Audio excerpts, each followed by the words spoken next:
할렐루야. 한번 따라하겠습니다. 인생의 막다른 길에서 세계적인 명지휘자 토스가닌이라고 하는 지휘자가 있습니다. 이분은 본래 바이올리니스트였습니다. 바이올린을 연주하는 연주자였는데 시력이 좋지 못해서 항상 악보를 보는데 어려움이 많이 있었습니다. 그래서 이분이 생각하기를 내가 악보를 다 외워서 연주를 해야 되겠다.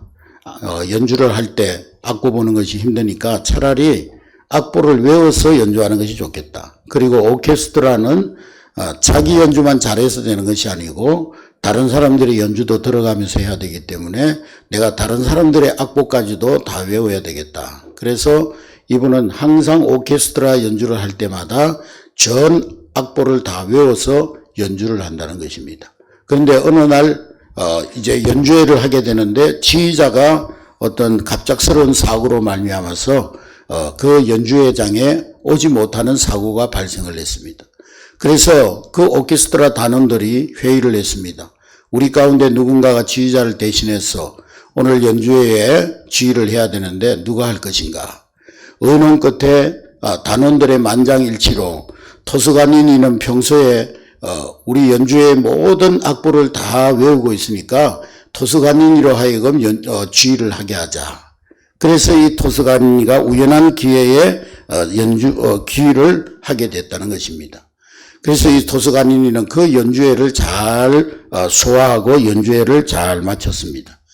이 일로 인해서 토스가니니는 세계의 명지휘자로 발돋움할 수 있는 그런 기회가 되었다는 것입니다. 훗날에 이 토스가니니는 고백하기를 나의 나쁜 시력이 나를 명지휘자로 만들어 주었다. 그렇게 고백을 했다는 것입니다. 여러분, 우리의 인생은 항상 그렇습니다. 하나님은 하나의 문을 닫으실 때에 다른 문을 열어주고 계시는 것입니다. 문제가 주어질 때 그 다른 길을 활짝 여시고 하나님께서 우리를 기다리고 계시는 것입니다. 길이 막힐 때에 다른 길을 예비하시고 우리를 초청해 주시는 분이 바로 우리 하나님 아버지이신 것입니다. 오늘 본문에 보면은 그쯤에 히스기야가 병들어 죽게 되었다. 그렇게 말씀하고 있습니다. 히스기야 왕은 지금 병들어 죽을 때가 아닙니다. 상황적으로 볼 때 히스기야 왕은 병들어 죽어야 되는 상황이 아닌데 이 히스기야 왕이 병들어 죽게 되는 상황이 되었다고 말씀하고 있습니다. 유다 나라는 다윗에 이어서 솔로몬 이후로 일어난 왕들이 다 악한 왕들이었습니다. 그들은 하나님을 잘 경외하지 아니하고 우상을 섬기고 그들은 백성들에게 악행을 저지르는 그런 왕들이었습니다. 뿐만 아니라 그 백성들도 우매한 그러한 백성들이었습니다. 솔로몬을 이어서 일어났던 여로보암, 나답, 시므리, 오므리, 또 여호람, 예후, 호세아 이런 왕들이 다 악한 왕들이었고 그 밑에 백성들도 다 우둔한 백성들이었습니다. 그런 와중에 히스기야라고 하는 선왕이 나타나서 마치 우리나라의 세종대왕과 같은 그런 왕이 나타나서 조상들이 세워놓은 그 모든 우상의 제단들을 다 파괴하고 성전을 새롭게 수척하고 백성들로 하여금 하나님 앞에 나아가서 예배할 수 있도록 선정을 베푸는 그런 선왕이 되었던 것입니다. 특별히 히스기야 왕이 다스릴 때에 사네립의 그 장군이 아수르 군대의 사네립 장군이 18만 5천 명을 거느리고 내가 예루살렘 성을 이제 점령하겠다고 성전을 성전 보고문을 이제 그 히스기야 왕에게 보냅니다. 그때 히스기야 왕은 성전에 들어가서 기도함으로 사네립이 데리고 온 18만 5천 명을 기도로 물리치는 그런 놀라운 기적을 체험했던 왕입니다.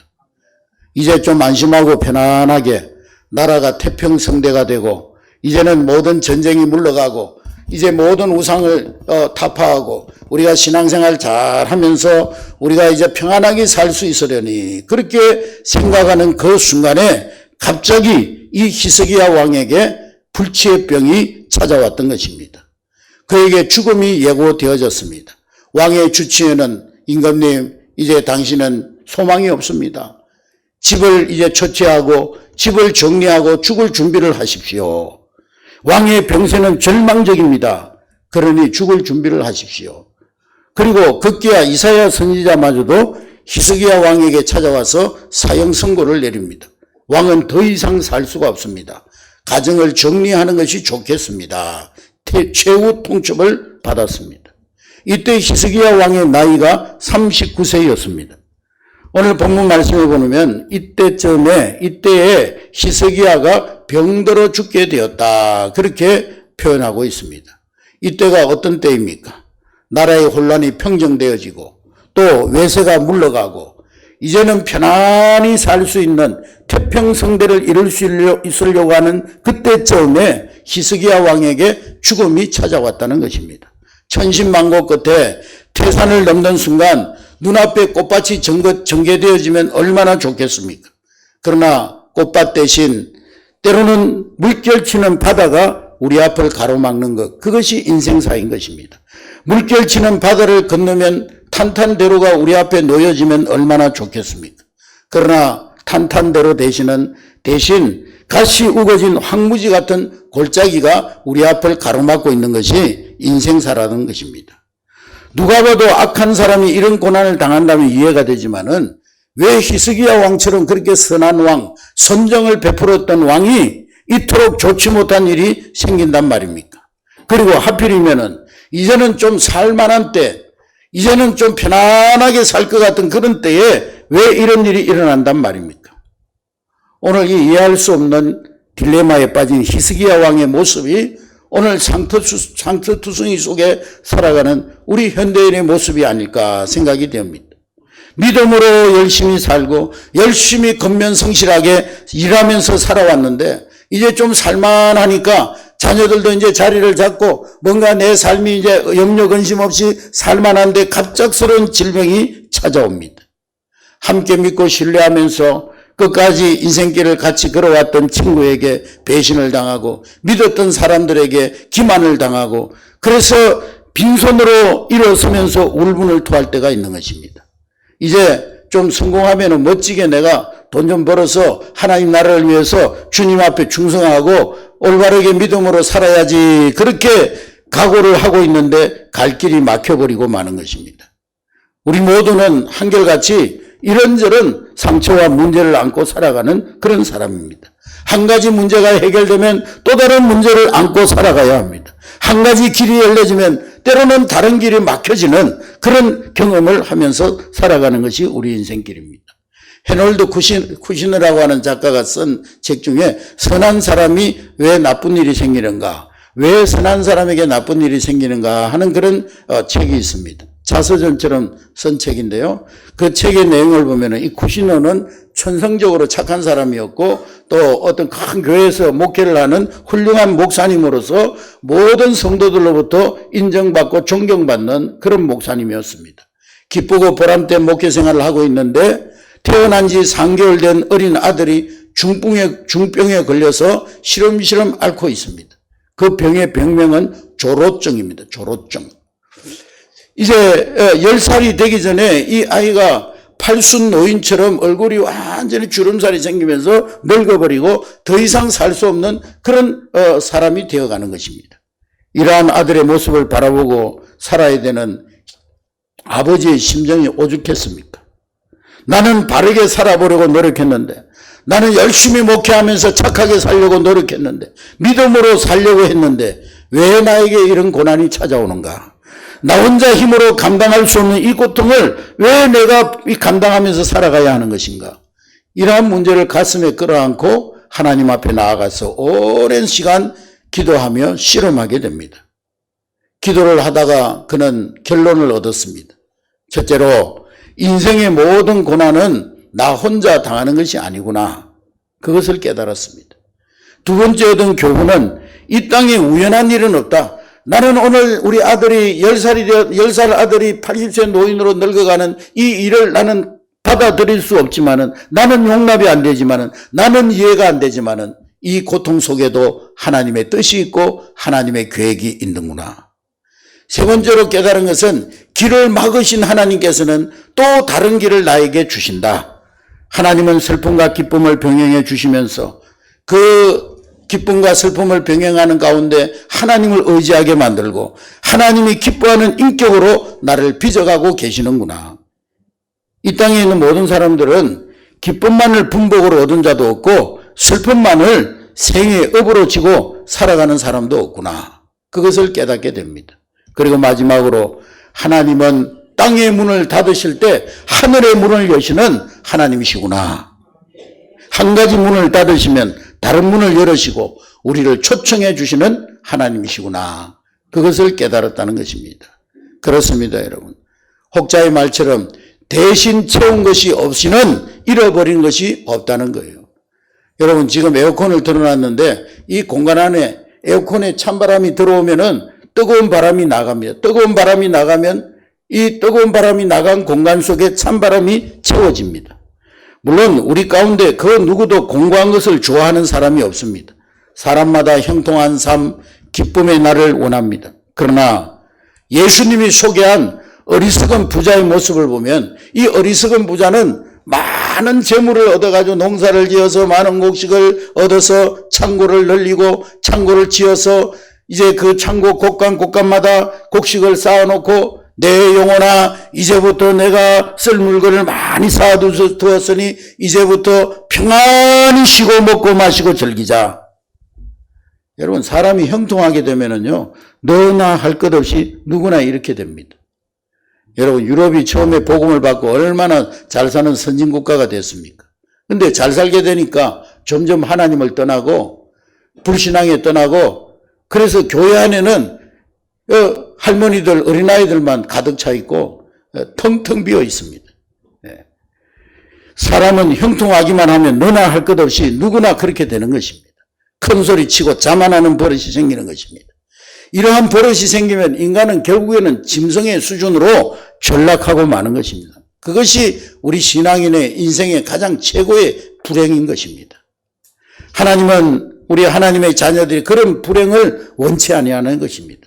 그래서 때로는 우리에게 공고한 날을 허락해 주시는 것입니다. 좋은 일과 나쁜 것을 나란히 맛보게 하시는 것입니다. 우리는 이 놀라운 조화 속에서 하나님의 지혜를 얻게 되고 그리고 아름다운 인격으로 빚어져 가는 것입니다. 하나님 의지하는 마음을 얻게 되는 것입니다. 기도하게 되는 것입니다. 또 하나님의 전에 나와서 말씀 들으면서 저 말씀은 나에게 주시는 말씀이야. 저 말씀은 나에게 주시는 인생의 해답이야. 그러면서 하나님의 말씀, 복된 말씀을 움켜쥐고 받아들이게 되는 것입니다. 할렐루야. 그렇다면 누구나 문제는 있게 마련이고 중요한 것은 그 인생의 문제를 어떻게 푸느냐 하는 것입니다. 이 세상의 모든 문제에는 해답이 있습니다. 답이 없는 문제는 없어요. 만일에 문제는 있는데 답이 없다면 그 문제가 잘못된 것이겠죠. 인생의 모든 문제에도 반드시 해답은 있습니다. 그런데 문제를 푸는 유형을 살펴보면은 첫 번째로는 긁어 부스럼내는 형이 있습니다. 어릴 때 뼈도락지가 나면은요 더러운 손으로 자꾸 만져요. 그걸 가려우니까 자꾸 만지고 손톱으로 긁고 그러다가 그 뽀드락지가 나중에는 더 커져가지고 자기 재주, 자기 경험, 인간적인 방법을 가지고 문제를 해결하겠다고 이리저리 뛰어다니고 사람 만나고 인간적인 방법을 도모해보고 사람에게 찾아가서 화소연하고 문제를 더 키우는 사람, 문제를 더 흐트러뜨리는 그런 사람이 있습니다. 그런가 하면 두 번째로는 절망형이 있습니다. 아이고 이제 끝났구나. 고민하고 속으로 고민하고 절망하고 자학하고 사람에게 향하여서 불평하고 그러다가 나중에는 하나님을 향하여서 원망하고 세 번째로는 백치형이 있습니다. 문제가 있으나 없으나 밥 잘 먹고 잠 잘 자고 생각하기조차 싫어하는 그런 사람들. 그런가 하면 네 번째로 문제가 있을 때마다 아주 쉽게 문제를 푸는 지혜형이 있습니다. 알렉산더 대왕이 어떤 군대를 방문했는데 거기에 군사들이 막 이렇게 얽히고 설킨 실타래를 가지고 그걸 풀기 내기를 하고 있는 거예요. 그런데 그 누구도 그 실타래를 푸는 사람이 없어요. 이렇게 좀 풀려고 하면 또 더 꼬이고 또 이렇게 풀려고 하면 더 엉클어지고 그때 알렉산더 대왕이 그것을 보고는 그 부관에게 부관 칼을 가져와 부관에게 시켜서 칼을 가져오게 하더니 그 얽히고 설킨 실타래를 칼로 팍 끊어버리니까 그 실타래가 촥 풀려지게 되는 것입니다. 알렉산더 대왕은 신하들에게 그렇게 얘기합니다. 나는 문제를 이렇게 푼다. 그러면서 유유히 사라졌다는 것입니다. 여러분, 언제나 문제가 아닌 것입니다. 그 문제를 풀 수 있는 능력이 없는 것이, 실력이 없는 것이 문제더라는 거예요. 물이 깊은 것이 문제가 아니고 수영을 못하는 것이 문제죠. 아무리 물이 깊어도 수영 실력이 있으면 물이 깊은 것이 문제가 되지 않는 것입니다. 길이 막혔을 때 막힌 길 때문에 망하는 사람이 있는가 하면 막힌 길을 바라보기보다는 더 넓은 길을 발견하고 달려가는 사람이 있습니다. 여러분, 똑같은 햇빛이 비치지만은 진흙은 햇빛을 받으면 굳어집니다. 초콜릿은 햇빛을 받으면 녹아버립니다. 똑같은 햇빛을 받지만은 살아있는 나무까지는 더욱 햇빛을 받을수록 더욱 싱싱하게 자라지만은 죽은 나무는 바싹 말라져 버립니다. 하나님께서는 우리 그리스도인 모두에게 문제를 푸는 언약의 열쇠를 주신 줄로 믿으시기를 주의 이름으로 축복합니다. 마이너스 인생을 플러스 인생으로 바꾸는 지혜를, 믿음을 하나님께서 우리 모두에게 주신 줄로 믿으시기를 주의 이름으로 축복합니다. 존 버년이 쓴 철로역정이라는 성경 다음으로 많이 읽은 베스트셀러 이 철로역정이라는 책이 있는데, 이 존 버년 철로역정 가운데 기독도라고 하는 사람이 나오는데, 이 기독도가 소망이라는 친구와 함께 천국을 향하여서 순례길을 떠납니다. 열심히 걸어가고 있는데 길이 너무 험하고 고달프고, 그래서 마침 널찍한 샛길을 만나가지고 그 샛길로 들어가서 길을 가는데 그 길이 점점 줄어듭니다. 그러더니 그 길이 골짜기로 변하고 맙니다. 골짜기에 다다르니까 갑자기 폭풍우가 몰아치더니만 비구름이 몰려와서 폭우가 쏟아지기 시작합니다. 홍수를 만났어요. 사면초가가 되었어요. 앞으로 갈 수도 없고 뒤로 갈 수도 없고, 이제 날은 어둑어둑 저물어가고, 할 수 없이 두 사람은 손을 잡고 웅크리고 앉아서 날이 새기만을 기다리고 있었습니다. 밤새 두려움에 떨면서 피곤을 이기지 못해서 나중에 골아 떨어졌는데, 한참 잠을 자다가 일어나 보니까, 눈을 떠보니까 무서운 거인이, 키가 막 장대 같은 그런 거인이 이 기독도와 소망이 옆에 서 있는 것입니다. 근데 그 거인의 이름이 뭐냐? 절망이라는 거인입니다. 이 절망이라는 거인이 이 기독도와 소망에게 말하기를, 네 놈들, 너희들은 내 영토에 무단 침입한 놈들이다. 오늘 내가 너희들을 감옥에 가둘 수밖에 없다. 그러면서 이 두 사람을 감옥에 가둬버린 겁니다.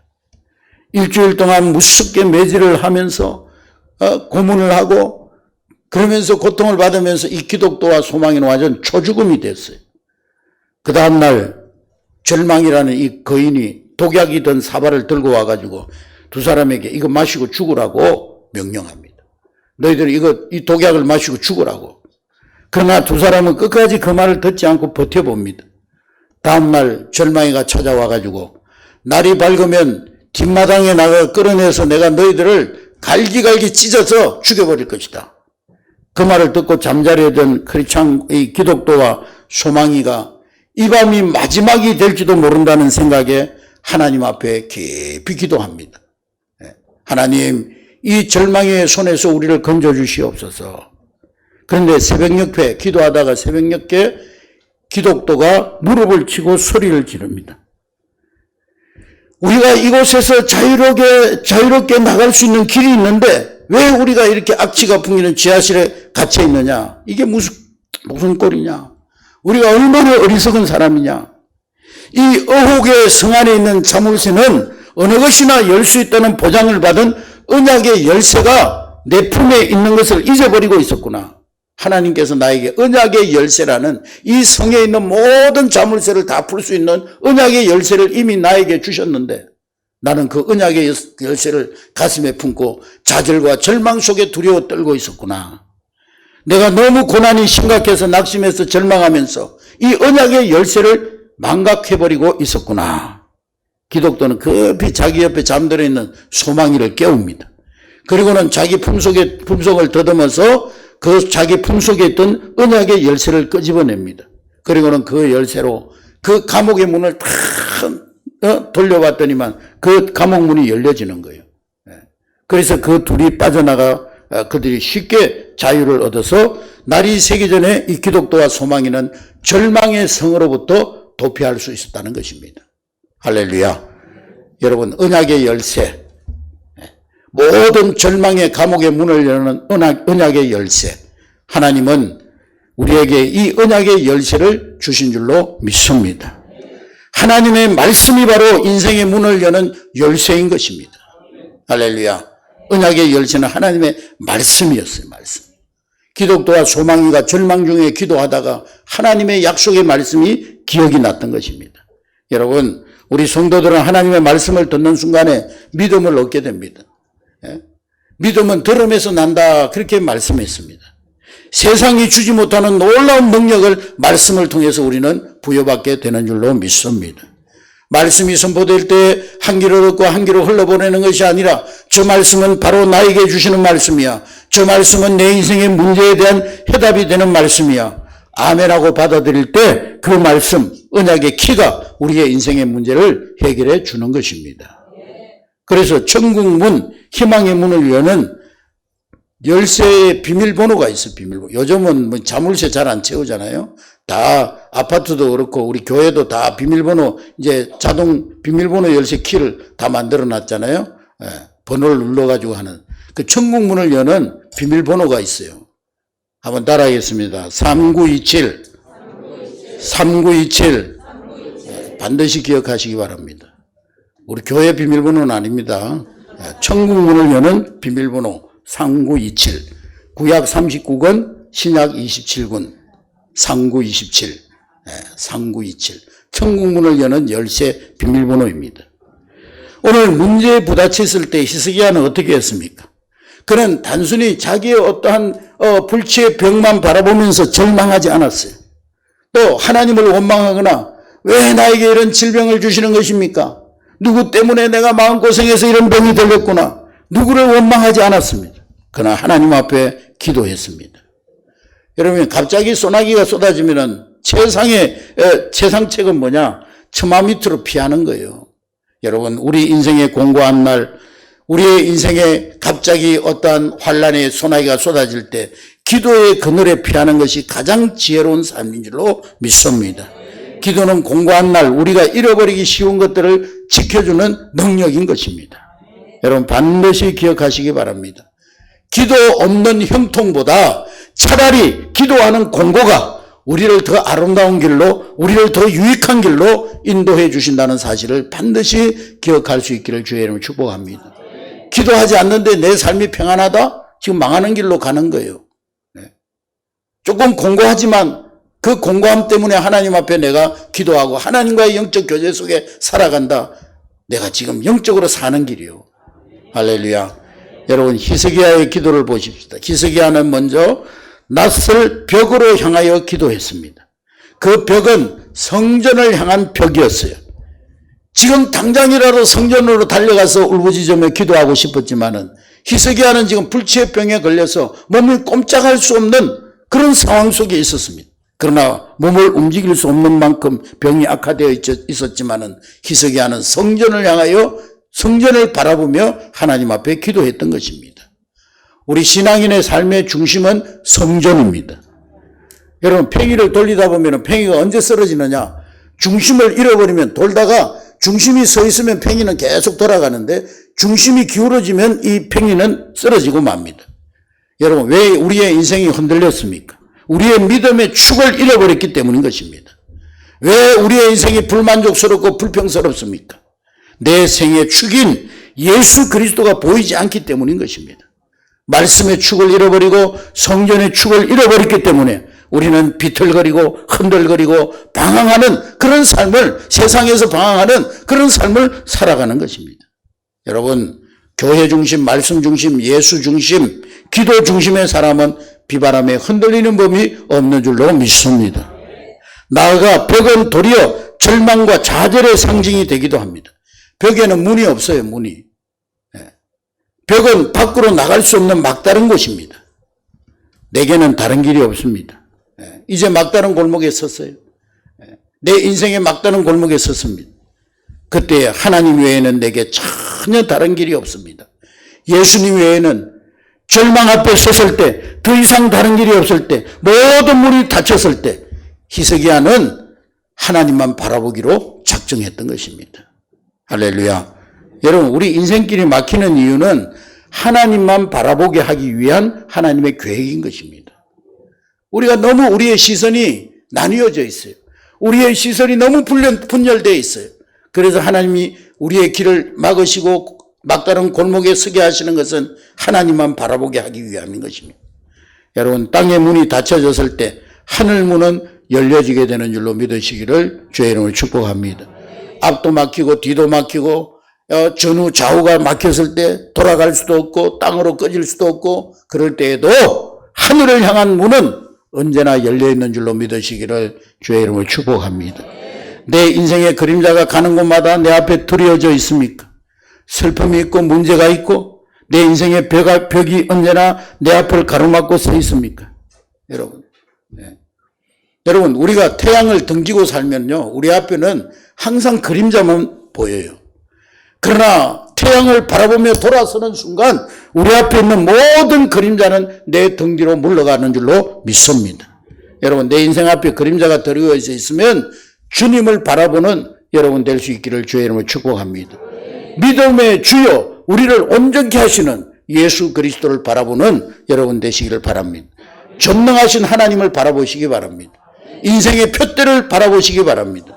그럴 때 여러분의 앞에 보이는 모든 그림자가 뒤로 물러가게 될 줄로 믿습니다. 두 번째로 히스기야는 심히 통곡하며 기도했다 그랬습니다. 히스기야의 눈물은 그 히스기야의 영혼에 쌓여있는 모든 오물을 씻어내는 그래서 그 영혼을 순수하게 만들어주는 눈물이었습니다. 그 눈물은 세상의 욕심을 씻어내고 오직 그 마음속에 주님으로 채우는 그런 눈물이었습니다. 다윗의 눈물이 그랬고 에스라의 눈물이 그랬고 예레미야의 눈물이 그랬습니다. 그래서 스펄전 목사님은 성도의 눈물은 천국으로 가는 고속도로라고 말했습니다. 성도의 눈물은 막힌 길을 뚫는 다이너마이트와 같다고 했습니다. 세 번째로 히스기야는 하나님 앞에 자신을 있는 그대로 드러내놓고 기도했습니다.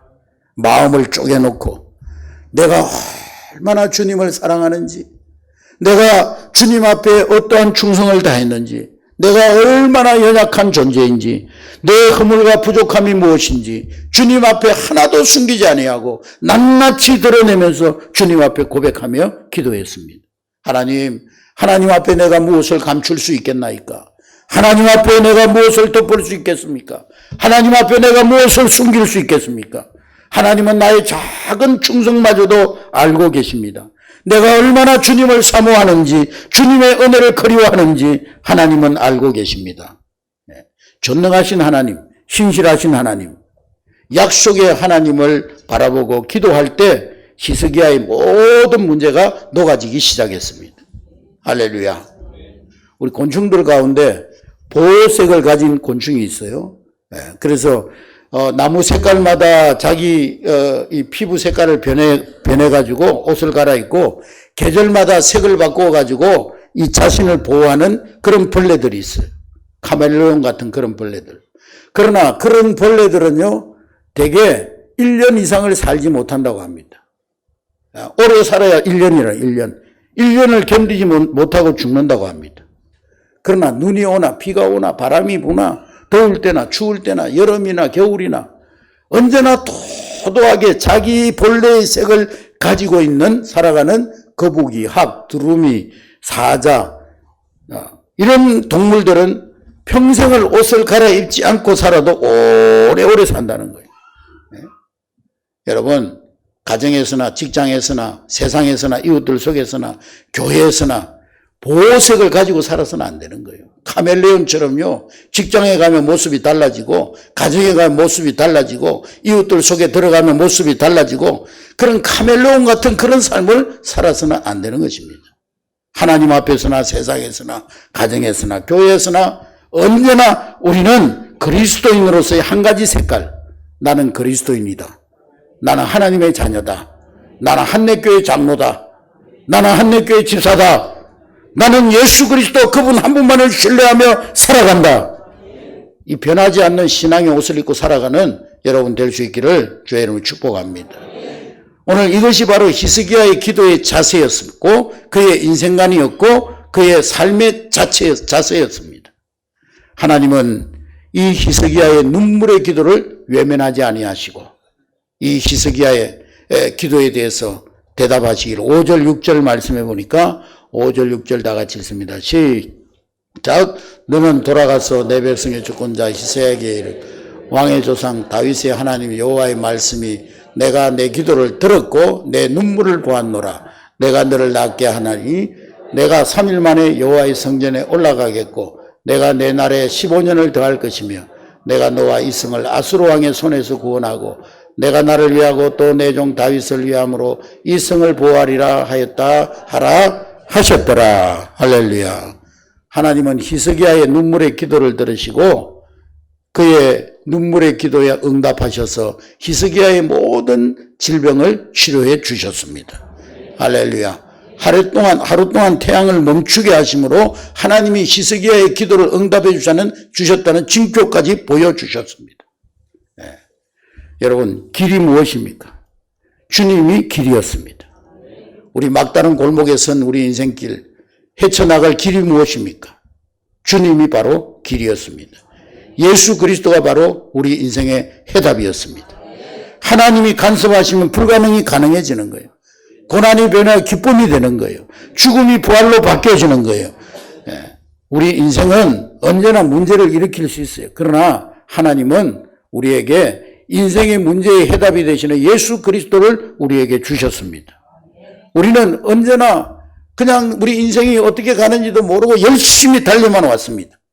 그러나 하나님은 그 우리 인생에 가는 길을 모르고 달려가는 그 길을 역사하실 기회로 바꿔주시고 우리의 모든 삶의 여정 속에 간섭해 주셔서 우리로 바르게 가게 하시고 환난 중에도 우리를 깨닫게 하셔서 하나님의 뜻 안에 살도록 우리를 인도하고 계시는 줄로 믿습니다. 할렐루야. 우리 예수님은 내가 곧 길이요 진리요 생명이니 나로 말미암지 않고는 아버지께로 올 자가 없느니라. 이 길은 절대로 막히는 길이 없는 길, 막히는 법이 없는 길입니다. 여러분, 막다른 인생길에도 하늘문은 열려있는 줄로 믿으시기 바랍니다. 막다른 인생길에서 새로운 길을 열어주시는 주님 앞에 나아가서 언제나 하나님이 열어주시는 시온의 대로를 걸어갈 수 있는 저와 여러분 될 수 있기를 주의 이름으로 축복합니다. 기도하겠습니다.